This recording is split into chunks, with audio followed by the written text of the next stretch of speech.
காலையில வேலையை முடிச்சிட்டு என்ன பாப்பா ஏதோ போட்டோ அனுப்பியிருக்கு. ஐயோ இந்த காலத்து பசங்க பாரு, மனுஷனுக்கு பூனை முடிஞ்சா. நம்ம காலத்துலலாம் ஏஐ இல்லை, இந்த காலத்துல ஏஐ எவ்வளவு அழகா பண்ணிருக்குல்ல. ஐயோ குழந்தை எவ்வளவு அழகா தெரியுது, பூனை மாதிரியே இருக்கு பாரு. ஐயோ அழகு ராசாத்தி. ஹலோ, போட்டோ நல்லா இருந்துச்சு கண்ணே. பூனையாவே மாறிட்டேம்மா. சொல்ற விளாடாத கண்ணு, அரைஞ்சிருவேன். ஐயோ என்னம்மா சொல்ற, காலகாலத்துல உனக்கு ஒரு கல்யாணத்தை பண்ணி உன் பிள்ளைங்களோட விளாடலான்னா என்னென்னமோ கனவு கட்டிட்டு இருந்தேனே. இதை நான் யோசிக்கவே இல்லையே. அப்பாடா, இனிமேல் கல்யாணம் பண்ணிக்க வேணாம், நிம்மதியாக இருக்குது, ஜாலி ஜாலி. பதட்டமா வருது. இந்த பிராங்க்லாம் எதுவும் பண்ணல, அம்மா கிட்ட விளாடல.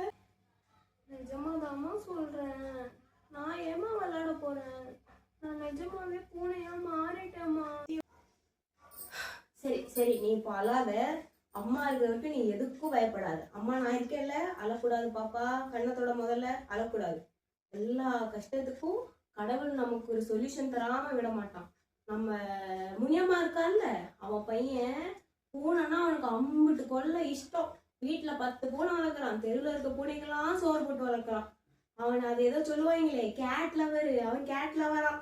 அவனை பார்த்து உனக்கு கல்யாணம் பண்ணி வைக்கிறேன். அம்மா இருக்கிறவருக்கு எதுக்கு பயப்படாது, சரியா? என்னது, திரும்ப கல்யாணமா?